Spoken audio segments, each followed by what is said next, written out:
First of all అసలు string అంటే ఏంటి? So string is nothing but a collection of characters or group of characters are called string. Collection of characters or group of characters. So ఒక alphabet ఉంటే character అంటాం.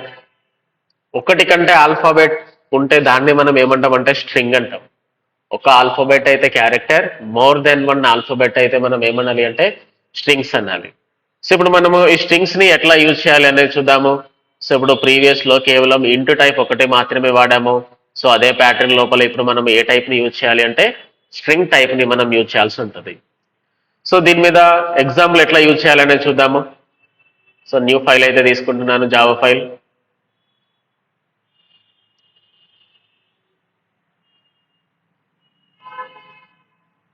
So question అయితే రాస్తున్నాను. Right a program కనిపిస్తుంది కదా, right a program to using string type. ఇప్పుడు మనం ఏ టైప్ని use చేయాలి? స్ట్రింగ్ టైప్ని అయితే మనం యూజ్ చేయాల్సి ఉంటుంది. సో క్లాస్ యూజింగ్ స్ట్రింగ్ అని తీసుకుంటున్నాను, రైట్. సో ఇప్పుడు ఇందులో మెయిన్ మెథడ్ అయితే మనం తీసుకోవాలి. Public static void main string arguments. Okay, so ఇందు లోపల మనము మెయిన్ మెథడ్ లోపలికి అయితే ఎంటర్ అయ్యాము. సో ఇప్పుడు మనము ఏ టైప్ ని డిక్లరేషన్ చేయాలి? స్ట్రింగ్ టైప్ ని మనం డిక్లరేషన్ చేయాలి. So string yes capital, string space variable name అని ఇస్తున్నాను. సో వేరియబుల్ పేరే నేను నేమ్ అని ఇచ్చాను. సో ఇప్పుడు వాల్యూ దేనికి ఇవ్వాలి? మనము నేమ్ కి వాల్యూ అనేది ఇవ్వాలి. సో నేమ్ ఈజ్ ఈక్వల్డ్ పేరు రాసుకుంటున్నాను నేను. ఓకే, సో ఇప్పుడు మనం అది స్ట్రింగ్ కాబట్టి దీనికి ముందు వెనకాల మనము ఏది మెన్షన్ చేయాలి అంటే ఖచ్చితంగా మనము డబుల్ కోట్స్ అనేది మనం మెన్షన్ చేయాల్సి ఉంటుంది. సో నేమ్ అనేది వేరియబుల్. ఏం వేరియబుల్ ఇది? String variable. సో దీని లోపల మనం ఏం స్టోర్ చేసాము? స్ట్రింగ్ వాల్యూని అయితే స్టోర్ చేయడం జరిగింది. సో ఇప్పుడు మనం స్టోర్ చేసిన స్ట్రింగ్ వాల్యూని ఇప్పుడు ఏం చేయాలి? ప్రింట్ చేయాలి. So output statement system dot out dot println ఏమని మెసేజ్ పెడదాము? యువర్ స్ట్రింగ్ ఈస్ లేదా your name is. So your name is, so use plus symbol variable name. So clear కదా ఇది? సో ఇప్పుడు దీన్ని మనము సేవ్ చేయాలి. ఏ పేరు మీద సేవ్ చేయాలి? యూజింగ్ స్ట్రింగ్ అనే పేరు మీద అయితే దీన్ని మనం సేవ్ చేయాలి. So use control S. So నిన్న మనం ఒక టార్గెట్ ఫోల్డర్ పెట్టుకున్నాం కదా, మై ప్రోగ్రామ్స్ అనేది. సో మై ప్రోగ్రామ్స్ అనే దాంట్లోనే సేవ్ చేస్తున్నాను. So file name dot Java save. So ఇప్పుడు మనము రన్ చేద్దాము. టెర్మినల్ అయితే తీసుకున్నాను. సో ఫస్ట్ మన టార్గెట్ ఫోల్డర్ వచ్చేసి డెస్క్టాప్ లో ఉంది. So CD space desktop. So ఇందులో ఏ ఫోల్డర్కి వెళ్ళాలి మనము? డెస్క్టాప్ లో మై ప్రోగ్రామ్స్ అనే పేరు మీద ఫోల్డర్ అయితే ఉంది. So CD space my programs. మనం టార్గెట్ లొకేషన్కి వచ్చేస్తాము. సో ఇప్పుడు మనం ప్రోగ్రామ్ ని కంపైల్ చేయాలి. So Java C space class name ఏమి ఇచ్చాము? Using string dot Java. Success అయిపోయింది. ఇప్పుడు మనం రన్ చేయాలి. So Java space class name. So Java space class name enter. So ఇక్కడ ఏమొచ్చేసింది మనకి? యువర్ నేమ్ ఈజ్ అనేది డిస్ప్లే కావడం జరిగింది. సో చూసారు కదా, ఇది కేవలం స్ట్రింగ్ టైప్ ని మాత్రమే మనం యూజ్ చేయడము.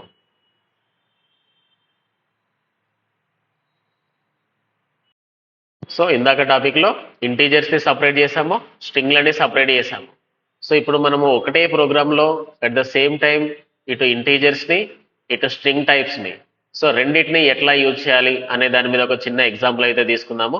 సో నేను మళ్ళీ న్యూ ఫైల్కి వెళ్తున్నాను, న్యూ జావా ఫైల్. సో దీనికి ఎగ్జాంపుల్ ఏం తీసుకుందామంటే క్వశ్చన్ తీసుకుంటున్నాను. So write a program to print student details. So ఇప్పుడు మనం ఏం ప్రింట్ ఇద్దాం అనుకుంటున్నాము? స్టూడెంట్ డీటెయిల్స్ ని ప్రింట్ ఇద్దాం అనుకుంటున్నాము. సో మరి స్టూడెంట్ డీటెయిల్స్ అంటే ఏమేమి కావాలి మనకి? స్టూడెంట్ ఐడి కావాలి, స్టూడెంట్ నేమ్ కావాలి, ఫాదర్ నేమ్ కావాలి, మదర్ నేమ్ కావాలి, కోర్సు కావాలి, ఫీ కావాలి. సో ఇట్లా తీసుకుంటున్నాను. సో ఒక స్టూడెంట్కి సంబంధించి 6 డిఫరెంట్ టైప్స్ ఆఫ్ వాల్యూస్ అయితే తీసుకుంటున్నాము. స్టూడెంట్ ఐడి, స్టూడెంట్ నేము, father name, mother name, course, fee. So ఇప్పుడు మనము కానీ మన దగ్గర ఉన్న టైప్స్ మాత్రం కేవలం 2 టైప్స్, ఒకటి ఇంటీజర్ టైపు, ఒకటి స్ట్రింగ్ టైపు. సో క్లాస్ తీసుకుంటున్నాను, క్లాస్ స్టూడెంట్ డీటెయిల్స్ అని తీసుకుంటున్నాను. సో ఇందులో మెయిన్ మెథడ్కి వెళ్తున్నాను. Public starting void main string arguments, right. So ఇప్పుడు మన దగ్గర ఉన్నాయి కేవలం 2 టైప్స్ మాత్రమే, ఒకటేమో ఇంటీజర్ టైపు, ఒకటి స్ట్రింగ్ టైప్. సో ఇక్కడ మెయిన్ ప్రాబ్లం ఏంటి అంటే ఫస్ట్ మనకి ఏం తెలవాలంటే ఐడెంటిఫికేషన్ అనేది తెలవాలి. సో ఈ ఐడెంటిఫికేషన్ అంటే ఏంటి అంటే మనం ఒక కంటెంట్ చూసిన తర్వాత అందులోపల టోటల్గా ఇప్పుడు నాకు 6 ఎలిమెంట్స్ అయితే రావడం జరిగింది. ఈ 6 ఎలిమెంట్స్ ని దేంట్లో అడ్జస్ట్మెంట్ చేయాలి, ఇందులో ఇంటీజర్లో అడ్జస్ట్మెంట్ చేయాల్సినవి ఏమున్నాయి, స్ట్రింగ్ అడ్జస్ట్మెంట్ ఏమున్నాయి అనేది తెలిస్తే మనకి ఆల్మోస్ట్ ఒక 90% ప్రోగ్రామ్ కంప్లీట్ అయినట్టు. సో మరి వాటిని ఎట్లా ఐడెంటిఫై చేయాలి అంటే ఫస్ట్ నాకు స్టూడెంట్ ఐడి ఉంది వేరియబుల్. సో స్టూడెంట్ ఐడి అంటే అది వాడి అడ్మిషన్ నెంబర్ కావచ్చు, వాడి హాల్ టికెట్ నెంబర్ కావచ్చు, వాడి రూల్ నెంబర్ కావచ్చు. సో స్టూడెంట్ ఐడి అన్నప్పుడు ఖచ్చితంగా అందులోపల నెంబర్స్ మాత్రమే ఉంటాయి కాబట్టి సో మనము ఇంటూ టైప్లో అయితే దాన్ని మెన్షన్ చేయాలి. సో షార్ట్ కట్లో ఎస్ఐడి అని రాస్తున్నాను. ఇకపోతే రెండోది వచ్చేసి స్టూడెంట్ నేమ్. సో నేమ్ అంటున్నామంటే అక్కడ మనం ఆన్సర్ ఏం రాస్తా ఉంటాము, నేమ్ అన్నప్పుడు టెక్స్ట్ రాస్తాం కాబట్టి సో ఇందులో టెక్స్ట్కి సంబంధించింది ఏమున్నది అంటే స్ట్రింగ్ టైప్. సో కాబట్టి నేమ్ అనేది స్ట్రింగ్లో తీసుకున్నాను. నెక్స్ట్ వన్ వచ్చేసి ఏమన్నది ఫాదర్ నేమ్ ఉంది. సో ఫాదర్ నేమ్ అన్నా కూడా మనం ఆన్సర్ ఏం రాస్తా ఉంటాము, టెక్స్టే రాస్తా ఉంటాం కాబట్టి సో షార్ట్ కట్లో ఎఫ్ నేమ్ అనేది కూడా నేను స్ట్రింగ్లోనే తీసుకుంటున్నాను. నెక్స్ట్ మదర్ నేమ్ కూడా స్ట్రింగ్లోనే తీసుకుంటున్నాను, షార్ట్ కట్లో ఎం నేమ్ అని తీసుకుంటున్నాను. సో కోర్స్ అనేది కూడా నేను స్ట్రింగ్లోనే తీసుకుంటున్నాను. సో ఫీ అన్నప్పుడు ఏమైతుంది మనకి ఇంటీజర్స్ అయితే అంటే ఎంత ఫీ పే చేస్తున్నాం అనేది నెంబర్ చూపిస్తాం కాబట్టి సో ఫీ అనేది ఇంటీజర్లో నేను రాయడం జరిగింది. సో ఈ ఐడెంటిఫికేషన్ తెలిస్తే మనకి ఆల్మోస్ట్ 80% 90% ప్రోగ్రామ్ కంప్లీట్ అయినట్టు. సో ఇప్పుడు నాకు ఇంటీజర్కి సంబంధించి 2 వేరియబుల్స్ ఉన్నాయి, స్ట్రింగ్లకి సంబంధించి 4 వేరియబుల్స్ అయితే ఉన్నాయి. సో ఇప్పుడు మనం ఏం చేయాలి, first variable declaration completed. So ఇక్కడ కామెంట్లో రాస్తున్నాను. సో ఫస్ట్ పార్ట్ మనకి ఏం తెలియాలి, variable declaration. So variable declarations అనేది తెలియాలి. ఇది తెలిస్తే మ్యాక్సిమం ప్రోగ్రామ్ ఇక్కడే కవర్ అయిపోతుంది. సో వేరియబుల్ డిక్లరేషన్ అయిపోయిన తర్వాత మనం ఏం చేయాలంటే సెకండ్ స్టేజ్లో వాల్యూస్ని మనం అసైన్ చేయాలి. So value assigning. సో ఏవైతే మనము వేరియబుల్స్ తీసుకున్నామో ఆ వేరియబుల్స్కి మనం ఏం చేయాలంటే ఇప్పుడు మనము వాల్యూస్ అయితే ఇవ్వాలి. సో ఇప్పుడు ఎన్ని వేరియబుల్స్ తీసుకున్నాం మనము, 6 వేరియబుల్స్ తీసుకున్నాము కాబట్టి ఈ 6 వేరియబుల్స్కి అయితే ఇప్పుడు వాల్యూ అయితే ఇవ్వాలి. సో ఫస్ట్ స్టూడెంట్ ఐడికి ఇస్తున్నా నేను. సో ఎస్ఐడి ఈజ్ ఈక్వల్ 1001 అని ఇచ్చాను. రెండోది నేమ్కి వాల్యూ ఇవ్వాలి. So name is equal to name mention చేస్తున్నాను. తర్వాత నెక్స్ట్ ఫాదర్ నేమ్ ఇవ్వాలి. సో వేరియబుల్ పేరు ఎఫ్ నేమ్ అని తీసుకున్నాము. సో నేను ఇందులో ఎఫ్ నేమ్ అనేది మెన్షన్ చేస్తున్నాను end with semicolon. So M name is equal to mention చేస్తున్నాను. తర్వాత కోర్స్ మెన్షన్ చేస్తున్నాను. తర్వాత కోర్స్ ఫీ మెన్షన్ చేస్తున్నాను. ఓకే. సో ఫస్ట్ స్టేజ్ లోపల ఏం తీసుకున్నాము, వేరియబుల్ డిక్లరేషన్ కంప్లీట్ అయిపోయింది. సెకండ్ స్టేజ్ లోపల ఏం చేసినాము, వాల్యూస్ అయితే అసైన్ చేయడం జరిగింది. సో థర్డ్ స్టేజ్ ఏం చేయాలి అంటే ఏమైనా క్యాలిక్యులేషన్స్ ఉంటే క్యాలిక్యులేషన్స్ చేయాలి. సో ఏ ప్రోగ్రామ్ అయినా సరే మనం ఇవే రూల్స్ గుర్తుపెట్టుకోవాలి. ఫస్ట్ వేరియబుల్ డిక్లరేషన్ తెలవాలి, దాని తర్వాతనే వాల్యూ అసైనింగ్ ఇవ్వాలి, దాని తర్వాత క్యాలిక్యులేషన్స్ ఏమైనా ఉంటే క్యాలిక్యులేషన్స్ చేయాలి. బట్ ఈ ప్రోగ్రామ్ లోపల మనకి ఎటువంటి క్యాలిక్యులేషన్స్ అయితే లేదు కాబట్టి దీన్ని మనం స్కిప్ చేసుకోవాలి. సో ఫైనల్ పార్ట్ ఏంటి అంటే printing part.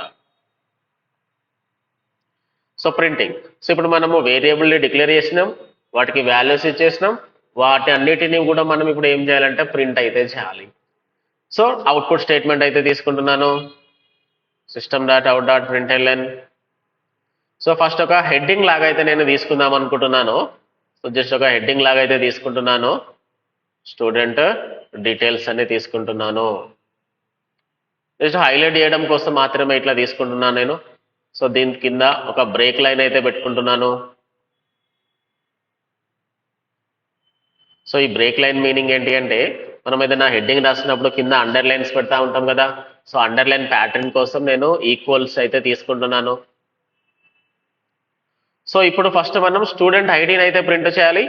So system dot out dot println. So first నేను స్టూడెంట్ ఐడిని ప్రింట్ ఇస్తున్నాను, student ID. So plus variable పేరు ఎస్ఐడి, ఒక వాల్యూ ప్రింట్ ఇచ్చినాం. సో ఇప్పుడు సెకండ్ వాల్యూ ఇస్తాము, system dot out dot println. So second one student name అయితే ఇస్తున్నాను, student name. So plus variable పేరు నేమ్. తర్వాత ఫాదర్ నేమ్ కూడా ప్రింట్ ఇద్దాము, println father name plus F name.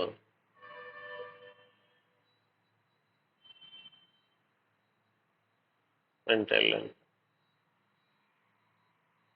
Father name plus M name.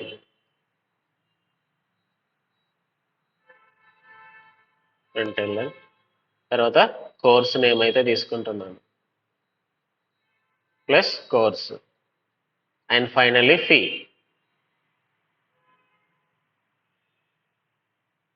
Course fee plus fee. Okay, so already కింద closing పెట్టేసినాం. So ఇప్పుడు ఈ programme అయితే మనం సేవ్ చేయాలి.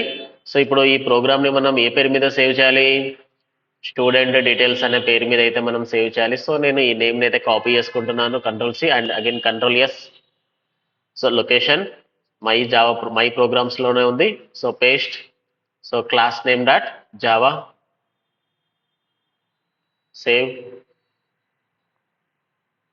రైట్. సో ఇక దీన్ని మనం రన్ చేద్దాము.